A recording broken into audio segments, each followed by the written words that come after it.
de Ramiro Montiel con el Día de la Tradición. Bienvenido, Ramiro. Gracias por acercarte nuevamente a nuestro programa. Bueno, muchas gracias por invitarme nuevamente a compartir este espacio. Como siempre, agradecido de que me brinden el espacio para poder compartir un poco de los saberes que comparto y también del encuentro con ustedes, que es sumamente importante. Así que, me convocaron básicamente la vez pasada para trabajar el tema del 12 de octubre y esta vez para trabajar el Día de la Tradición. Venís con las efemérides. Sí, claro. Y justo quería arrancar por ahí, ¿viste? Así que diste el clavo. ¿Por qué? Porque la historia en general a nosotros se nos ha enseñado en base a efemérides. ¿Qué significa esto? Como un santoral católico, básicamente así funcionan las efemérides. Básicamente es eso. Durante mucho tiempo, y la escuela sirvió para esto, fue tomar la efeméride como la forma de la construcción de algo. ¿Qué se construía aparte a base de la efeméride? Un ser nacional. El ser nacional se constituyó en base a las efemérides. Por eso se celebran determinadas fiestas, determinados feriados, que tienen la misma, pero la misma estructura. Incluso nosotros podemos pensar, en algunos casos, cuando vemos, por ejemplo, la imagen de San Martín inmortalizada cruzando la cordillera, todas esas las estampitas que podemos llegar a ver del 25 de mayo de 1810, todo eso es similar a lo que es la estructura de la liturgia católica. Así que la efeméride viene a ser eso, un recordatorio para la construcción de una identidad o de lo que podemos decir como una especie de reforma, o sea, no reformación, sino como reforzamiento de la identidad. Reforzamiento, no sé si es la palabra, pero Aplica, necesariamente. Si no estaremos haciendo neologismos, traeremos acá al programa. Recién hablábamos un poquito sobre justamente la construcción del mito nacional, ¿no? Estábamos charlando sobre estas historias que nos contamos como pueblo, como nación.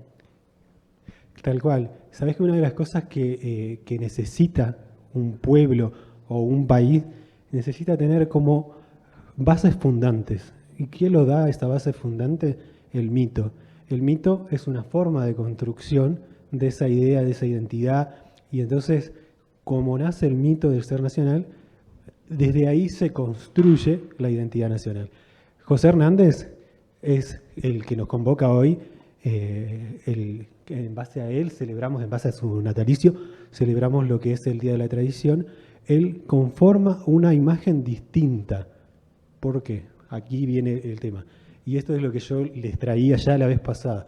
No podemos entender la historia como un proceso tranquilo que sucedió a lo largo de una determinada cantidad de años donde hubieron batallas que marcaron hitos y no sabemos qué pasó en medio o no sabemos qué sucedió. Entonces, José Hernández nos trae algo que es sumamente importante porque él crea la novela, no significa que crea el gaucho, sino que crea una novela basada en un poema. Este poema épico, poema gauchesco, tiene la estructura muy similar a lo que es la Odisea y la Ilíada, de lo que es otro mito fundante de otro pueblo, que en este caso sería Grecia. En Argentina tenemos a José Hernández, y esa posibilidad que José Hernández hizo con el Martín Fierro, inmortalizó al gaucho, pero en contraposición a qué. Y ahí esto surge otra cosa. Y como yo le decía al principio, si no pensamos la historia como conflicto, no podemos pensarla. José Hernández crea el Martín Fierro en un contexto propio de la construcción de los estados nacionales. No es aislado. Esto siempre también lo tenemos que pensar. No es Argentina que surge sola en un lugar, sino es en un contexto. Es un contexto económico, político, social, religioso. Todo eso hace que Argentina surja en determinadas condiciones. Y esos procesos que se dan en distintos lugares, como las revoluciones independentistas, las guerras de independencia, las guerras civiles que se producen en distintos países de América Latina, van a darse al mismo tiempo en todos los lugares. El Estado Nacional se construye en Argentina entre 1810, cuando surge la Revolución de Mayo, y se afirma en 1880, pero al mismo tiempo sucede en Brasil, sucede en Paraguay, sucede en Chile, o sea, en todos los lugares va a suceder lo mismo. Eso que se va a fundar lo van a hacer con algunos materiales. En Argentina, nuestra idea siempre, y ahí esto se nos ha quedado como pegada, una frase totalmente, yo la considero totalmente xenófoba, racista, que es: los argentinos descendemos de los barcos. Esa idea que ha generado como mito nacional dejaba invisibilizar a determinados grupos. ¿Cuáles son esos grupos? Esos grupos son los pueblos indígenas, esos grupos son el gaucho, el campesino, que eso quedaba fuera de esa construcción del mito fundante de la Argentina. Y ahí aparece ¿quién? José Hernández. José Hernández aparece con la construcción de Martín Fierro, y con este Martín Fierro viene a decir algo distinto. Aparece este sujeto, que es hombre, también está bueno entenderlo, es un hombre que se va de la ciudad. ¿A dónde se mete? Al campo, al monte, a la no civilización, a eso mismo que su contrapuesto, al mismo tiempo, que es Sarmiento, es contemporáneo de Sarmiento, es contemporáneo de lo que se llama la generación del 37, de Alberti, Mitre. Toda esa generación que aparece ahí genera un material intelectual para la construcción de una Argentina. Ahí José Hernández trae algo distinto, algo disruptivo, y es la aparición del gaucho y el poema épico, el poema gauchesco. Ah, hijos de una, la codicia, ojalá les rompa el saco. Ni un pedazo de tabaco le dan al pobre soldado, y lo tienen de delgado, más ligero que guanaco. Pero ¿qué iba a hacer yo? Charabón del desierto, más bien me daba por muerto, para no verme más fundido. Y me les hacía el dormido, aunque soy medio despierto. Mira, qué bueno que hayas podido traer todo el material de Martín Fierro. Yo te decía que yo de la literatura propia de esa época no estoy muy cercano, pero me parece como sumamente importante porque él construye también la imagen de cómo vive el campesino y de esas necesidades que padece. Y el gaucho está simbolizado materialmente en el Martín Fierro con esas necesidades, con contradicciones, con frases que nosotros ahora podemos tildarlas en nuestro contexto de machistas, racistas, ese diálogo que tiene con el negro, la visión de la mujer, la visión del indígena. Todo eso va a parecer distinto y propio de un contexto. ¿Pero por qué? Porque quieren ensalzar al gaucho. Ni hablar, los veo muy, muy callados a mis compañeros, están como con la boca abierta, escuchándote. Es como una clase, pero nueva, digamos.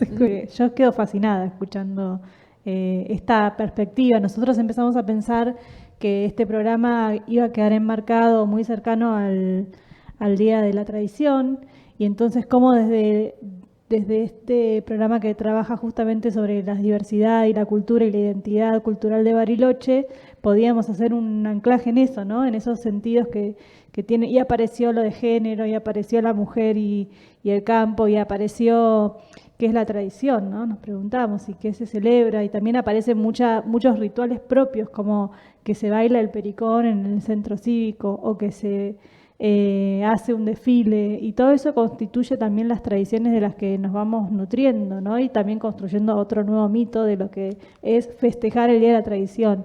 Y recordábamos también un poco lo que se enseña en la escuela, como esto de, yo por lo menos en mi transcurso como madre, ver los actos y donde cada grado baila una danza folclórica una tras de la otra, y hay un mate, y quizás alguna actuación sobre el mate y esa simbología. ¿Cómo ves vos esto de la enseñanza en las escuelas? Mirá, lo que tiene de particular el uso de la tradición, porque tradición, en nuestro país, en lo que son nuestras escuelas, está atado profundamente solo a lo gauchesco. No hay ninguna cosa que piense la tradición en otro contexto. Entonces, yo no sé si por desidia, por comodidad, el docente tiende en las escuelas a repetir modelos, pero no los tiende a repetir inocentemente, sino que eso lo hace porque hay una estructura propia de la escuela, la estructura propia de la escuela que ha llevado a repetir ciertas cosas. En esto que yo decía al principio, uno necesita mitos para construir una identidad nacional. Y para eso, ¿cómo los repite? A través de la escuela.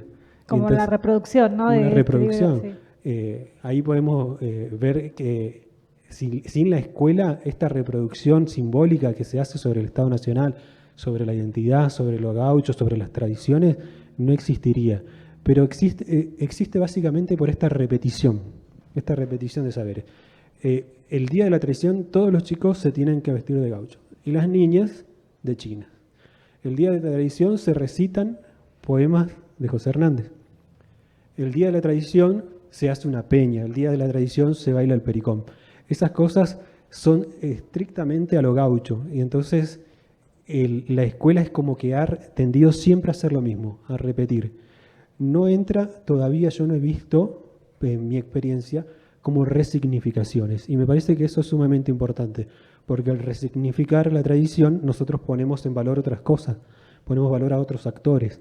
Y por eso, cuando me convocan a mí acá a este espacio, yo les adelanto desde antes, que no vengo acá a reproducir materialmente todo lo que ya se dice, sino yo vengo a compartir una experiencia y saberes que tengo con respecto a ese espacio y desde mi experiencia en la escuela. Pero la escuela es el espacio en el que se reproducen todas las cosas para sostener lo que podemos decir como un andamiaje.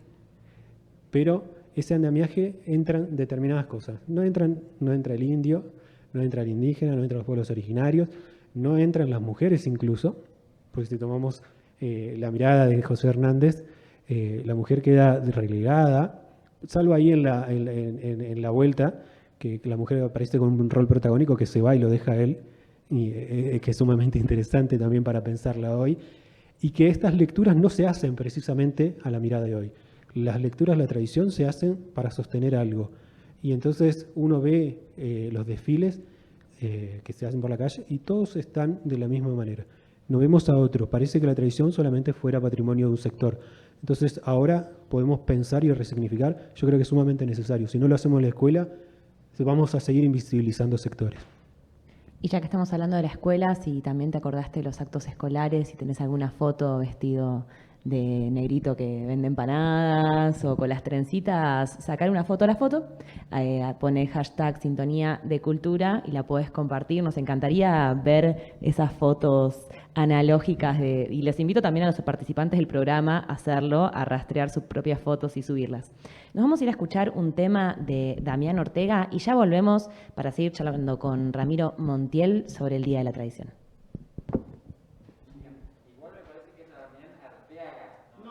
Ortega. ¿Lo dije bien? Sí. Espere que voy a cortar acá. ¿Vamos? Y sentado junto al jogón, a esperar que venga el día, al cimarrón le prendía hasta ponerse rechoncho, mientras su china dormía, tapadita con su poncho. Estamos escuchando un fragmento de José Hernández, del Martín Fierro. Te invito a que agarres en la biblioteca, que seguramente hay algún librito que queda dando vueltas de la primaria, de algún sobrino o tuyo propio, y que lo chusmes de nuevo. Estamos hablando con Ramiro Montiel, estás escuchando Sintonía de Cultura hasta las 21 horas y estamos hablando del Día de la Tradición. Nos quedamos charlando en el bloque anterior de la escuela y sobre cómo repensar la tradición, justamente. Claro, me parece que la palabra justa por ahí es resignificación. Me parece que voy a recurrir un poco a lo histórico. En el periodo en el que surge, en el que nace José Hernández, es el pleno conformación del Estado Nacional Argentino. Entonces, en ese pleno formación del Estado Nacional Argentino, habían agrupaciones, habían pensamientos predominantes que quisieron conformar una idea de nación. Y entonces esa idea de nación era la de orden y progreso, la de mirada hacia Europa, la de negar el pasado colonial, incluso negar el pasado español. No solamente, ya si negaban el pasado español, imagínense lo que quedaba para otros sectores. Entonces, ese sector que fue la llamada generación del 37, con Echeverría, Alberdi, Mitre, Alberdi, Mitre y Sarmiento, las tres presidencias coformadoras del Estado Nacional Argentino. Esas son las que le dan como firmeza al Estado Nacional Argentino. En eso aparece José Hernández. Ahí vemos esto, que él hace una resignificación propia de su tiempo y la modifica y la transforma. Yo digo, ¿por qué hoy no podemos hacer eso? A mí me llama la atención el momento que previo a las presidencias históricas, o bueno, la generación del 37 que vos decías, la invisibilización alguna vez de esta especie de guerra civil que tuvimos, que no toma este nombre, en el momento que se estaba planteando unitarios y federales. Ahí toda esa parte está como un poco, por lo menos en mis recuerdos de primaria, hay como una invisibilización desde que se decide declarar la independencia hasta que se conforma el Estado Nacional Argentino. Mira, vamos a tomar un ejemplo clarito. Cuando se toma República Argentina, no sé, por ahí lo saben, si lo pueden decir también, ¿cuándo se dice que se reconoce realmente como República Argentina? Si estás en tu casa escuchando, ¿cuándo? ¿En qué fecha? Bueno, 1860. Acá Javi estaba intentando adivinar. En 1860. Yo estaba googleando. En 1860 recién aparece República Argentina como idea de construcción y de país. ¿Y para atrás qué pasó? En 1810, ¿qué pasó? En 1810 nos independizamos como país. En 1816, ¿qué pasó? ¿Qué pasó entre 1816 y lo que son las guerras civiles? Ahí también te traigo otra cosa. José Hernández participa de la batalla de Pavón y Cepeda como soldado en la línea de Urquiza. ¿Y qué es Urquiza? Urquiza, ¿a quiénes representa? Bueno, los ganadores de los que podemos decir que ganaron en la idea de conformación de un Estado Nacional argentino es la generación del 37, la que después se va a ver fortalecida con la llegada de Roca. Con la llegada de Roca aparece otra cuestión, ahí aparece el Estado argentino ya como en todo su esplendor, en su máximo poder. Ahí vemos que José Hernández hace como, incluso José Hernández llega a ser diputado, llega a ser senador. Entonces, él se ve como un actor político disidente de ese poder predominante. Ahí es donde es como suma interés el hecho de la figura de José Hernández. Estaba acá hojeando un poquito el Sarmiento también, ¿no? Y me parece, es muy interesante la construcción de Quiroga como contraparte por ahí del Martín Fierro de alguna manera, o como abonando también esta figura. El Facundo. Sí. Claro. Viste, yo les comentaba al principio que hay como, podemos decir, como elementos que conforman la identidad y que pasan por diversos lugares. Nosotros podemos decir que hoy los medios de comunicación son promotores o son generadores de un montón de cosas, de ideas, de productos, de pensamientos, Bien, en esa época, ¿qué es lo que producía y generaba pensamiento? ¿Qué es lo que provocaba que algunas personas se reunieran en casa a compartir? La literatura. Y entonces la literatura era como el motor de las ideas. El Facundo, escrito por Sarmiento, que fue escrito en Chile, en su exilio también, eso hay que entender que Sarmiento es exiliado en Chile, y allá aparecen los primeros folletines que aparecen en los diarios. Vieron que lo que es Sherlock Holmes aparecía tipo folletines, aparecían en los diarios una serie de capítulos o un capítulo cortito que iba saliendo y eso iba armando el libro o la historia de Sherlock Holmes. Bueno, así funcionaba el diario, así funcionaba y, oh casualidad, el diario en el que aparecen las primeras producciones de Facundo, de Sarmiento, se llama El Progreso. Entonces ahí donde nosotros decimos, ¿qué es eso? Porque la idea de orden y progreso es la que va a triunfar en el siglo XIX, es la que va a constituir el Estado Nacional. Y entonces a través de el Facundo, donde él habla sobre Facundo Quiroga como la barbarie, como la representación de la barbarie, y entonces ahí aparece esa dicotomía, civilización o barbarie. Civilización somos nosotros los que miramos hacia Europa. La barbarie es el otro. Recién pensaba la bandera de Brasil, ¿no? Justamente, orden y progreso. Orden y progreso. No es ajeno, como decís, al contexto en el que se están conformando los estados nacionales latinoamericanos. Me interesa pensar cómo de alguna manera, y esto sí, digamos, desde mi oficio de letras, digo, la gauchesca, tanto José Hernández como Estanislao del Campo con el Fausto, Sarmiento no, tiene una escritura muy particular, no me voy a meter ahí, pero digo, pensaba también en Ascasubi, pero digo, en realidad muchas veces los personajes de la literatura que daban esta pauta y marcaban esta construcción, el lenguaje era un lenguaje ficcionado, digamos. Estanislao del Campo construye una gauchesca, pero él no tiene, él no es gaucho. Y Claro. José Hernández, en la manera de hablar del Martín Fierro, también es una construcción poética. Vuelvo a encontrar que las voces, como hablábamos del programa anterior, no son de quienes las hablan. Claro. Y a mí me parece que ahí tiene como sentido o adquiere sentido la obra de José Hernández. ¿Por qué? Porque le da voz a alguien que es invisibilizado. Es un solo sujeto.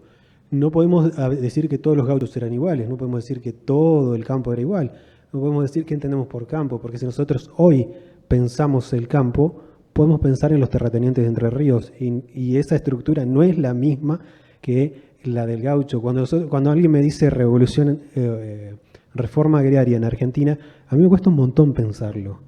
Me cuesta un montón pensarla, porque la reforma agraria la acompañan los campesinos.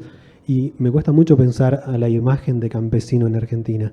Pero no porque no exista, sino porque la idea de campo en Argentina está atada a un producto capitalista de exportación, de materias primas para otro lugar. Es distinto al campesino mexicano, al campesino chileno, al peruano.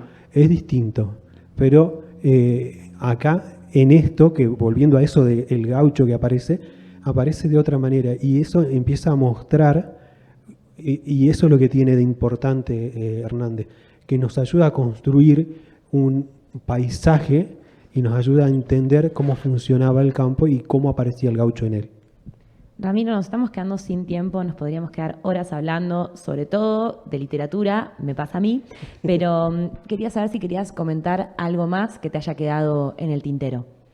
No, a mí, yo sí creo que todos los personajes, y ahí todos los personajes que han como marcado hitos en la historia, tienen que ser revalorizados por el contexto en el que fueron producidas sus obras. Entonces me parece como sumamente importante que el Martín Fierro sea entendido en su época, pero que hoy podamos resignificarlo y podamos hacer algo distinto. Maravilloso, la verdad que sí. Me quedo con ese pensamiento, ¿no? De poder abrir el debate, sobre todo con lo que tiene que ver con estas cuestiones que marcan la historia y poder abrir el debate a la resignificación, ¿no? Que así como el Día de la Raza se convirtió en el Día por el respeto de la diversidad cultural, que el Día de la Tradición se pueda resignificar en algo más diverso, ¿no? Que no quede atado a un género, y entender eso que vos decías como el gaucho como algo en el contexto que se estaba viviendo, y hoy obviamente respetarlo como parte de la historia, pero poder abrir un poco la mirada y bueno, empezar a trabajar eso, ¿no? Como abrir un poco la cabeza. Muchas gracias a ustedes por invitarme también. Como siempre, puedo volver otra vez para hablar un poco de historia. Un placer escucharte, la verdad. Gracias. Nos vamos a escuchar un poco de música, quédate.